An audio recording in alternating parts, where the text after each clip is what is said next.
اے اس شاکان مصطفیٰ آپ کا دل جھوم اٹھے گا. وہ صحابی عرض کرتے ہیں یا رسول اللہ صلی اللہ تعالی علیہ وسلم میری بارے میں کوئی بھی ڈیسیشن لینے سے پہلے اس کیمل سے, اس اونٹ سے پوچھ لیجئے کہ بتا تیرا مالک کون ہے. سبحان اللہ. اب یہاں میں اس سٹوری کو تھوڑا سا بریک دوں گا اور آپ کی توجہ چاہوں گا.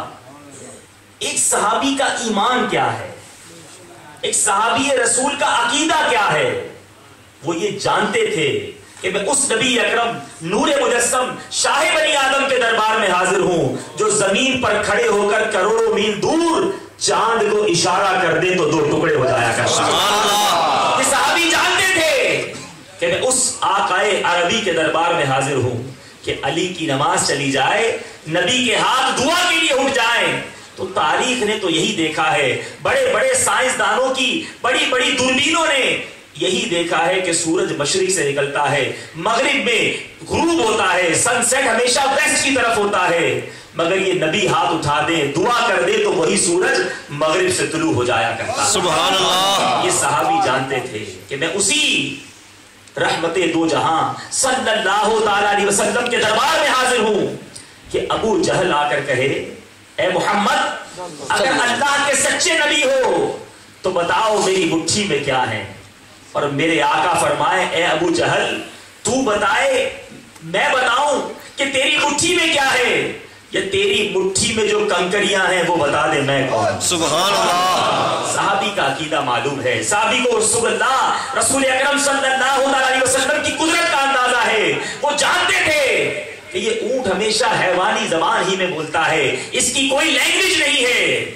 مگر آقا وہ ہے کہ جو درخت سے کہے کہ جا کسی صحابی سے کہے جا اس درخت سے کہو, اس ٹری سے کہو تمہیں محمد عربی بلا رہے ہیں, تو درخت زمین کو چیر کر دربار رسول میں حاضر ہو جاتا. سبحان اللہ. میرے آقا نے کہہ دیا, میرا رب آقا کی کسی بات کو ٹالتا نہیں ہے. کوئی اور ایکسکیوز کیوں پیش کروں, کوئی اور پروف کیوں پیش کروں, آقا آپ ہی پوچھ لیجئے اس اونٹ سے کہ بتا تیرا مالک کون ہے. تو یہ صحابی کا فیتھ ہے, یہ صحابی کا ایمان ہے, مصطفیٰ کریم علیہ السلام کی اتھارٹی پر یقین ہے.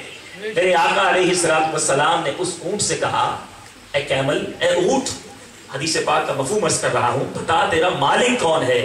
مورخین حیران ہیں, ہزاروں سال ہو گئے آج تک کسی اونٹ نے انسانی زبان میں گفتگو نہ کی تھی, مگر دربار رسول کے انداز ہی نرالے ہیں.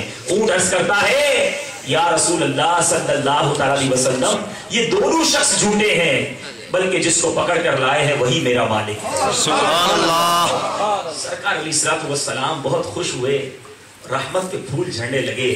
الفاظ کچھ یوں ترتیب پائے کہ اے میرے صحابی تم ایسا کون سا نیک عمل کرتے ہو جس کی برکت سے اتنی بڑی ذلت و رسوائی سے بچ گئے. آپ جانتے ہیں کہ اگر کوئی چور ہوتا اس کے ہاتھ کاٹ دیے جائیں تو جہاں بھی جائے وہ تھیف, وہ چور کے نام سے پہچانا جائے گا کیونکہ اس کے ہاتھ نہیں ہوں گے. آقا فرماتے تیرا کون سا نیک عمل ہے. یہاں بھی ایک بڑی پیاری بات سمجھ آ رہی ہے, کرم کس نے کیا. ارے معجزہ تو آقا نے دکھایا, لبہائے مبارکہ کو جنبش ہوئی تو اونٹ نے انسانی زبان میں گفتگو کی, مگر آقا صحابی سے پوچھ رہے تیرا کون سا نیک عمل ہے. خود بھیک دیں اور خود کہیں منگتا کا بھلا ہو, آتا ہے غریبوں پہ انہیں پیار کچھ ایسا, خود بھیک دیں اور خود کہیں منگتا کا بھلا ہو. تیرا کون سا عمل ہے, تو کون سے ایسے نیک اعمال کرتا ہے کہ ایسی ذلت و رسوائی سے بچ گیا. اب جو بات کہنے جا رہا ہوں دل کے مدنی گلدستے میں سجا لیجئے. آج کی رات بہت سارے میسیجز ہمیں دے رہی ہے. اس صحابی کا عقیدہ پتا چلا, مصطفیٰ کریم علیہ السلام کی قدرت پر فیض پتا چلا, اور اب صحابی عرض کرتے یا رسول اللہ اور تو کوئی نیک عمل یاد نہیں ہے, اور کوئی نیک عمل, کوئی good deed I don't remember, مگر ایک بات ایسی ہے کہ آپ کی ذات پر کثرت سے درود پاک پڑھو. سبحان اللہ. سرکار علیہ السلام نے ارشاد فرمایا جس کا مفہوم ہے میرے صحابی اسی طرح مجھ پر درود پاک کی کثرت کرتے رہنا. جس طرح دنیا میں ذلت سے بچ گئے ہو آخرت میں بھی ذلت و رسوائی سے محفوظ ہو جاؤ. سبحان اللہ.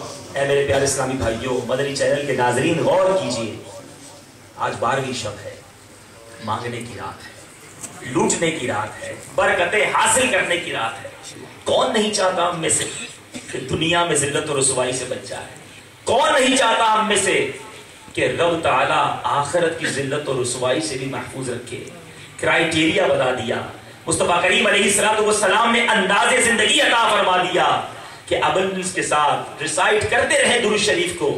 انشاءاللہ دنیا میں بھی بیڑا پار ہے، آخرت میں بھی سرخروئی نصیب ہو جائے گی. دکھوں نے تم کو جو پھیرا ہے تو درود پڑھو، دکھوں نے تم کو جو گھیرا ہے تو درود پڑھو، جو حاضری کی تمنا ہے تو درود پڑھو. صلو علی الحبیب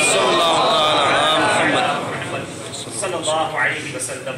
میرے پیارے اور محترم اسلامی بھائیوں اور مدنی چینل کے ناظرین، آج بڑی رات ہے، آج بہت مقدس رات ہے. انگلینڈ کے شہر برمنگم میں ضیاء القرآن سینٹر کے اندر آج 12ویں شب کا جو یہ اجتماع ہو رہا ہے، آج نہ جانے دنیا میں کہاں کہاں، دنیا کے کس کس کونے میں آقا علیہ السلام کے چاہنے والے اپنے نبی کی آمد کا جشن منا رہے ہوں گے. سبحان اللہ. کوئی بی بی آمنہ کے مکان کے سامنے مکہ پاک میں حاضر ہو کر مولود کی گھڑی ہے، چلو آمنہ کے در پر، وہ برکتیں حاصل کر رہا ہوگا.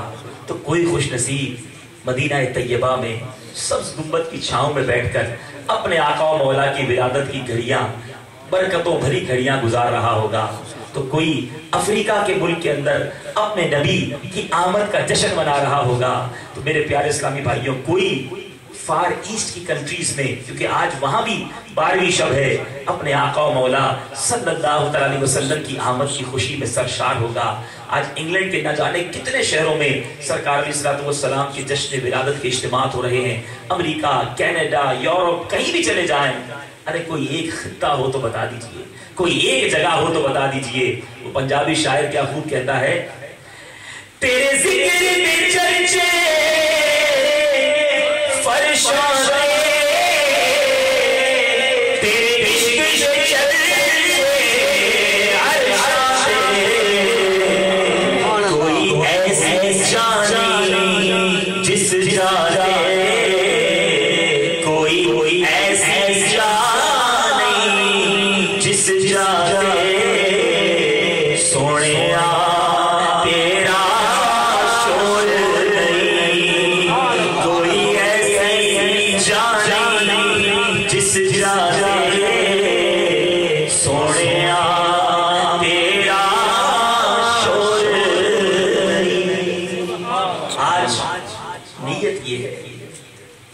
یہ ہے، آرزو یہ ہے، کروڑوں مسلمان اپنے نبی کی آمد کا جشن منا رہے ہیں، خوشیاں منا رہے ہیں.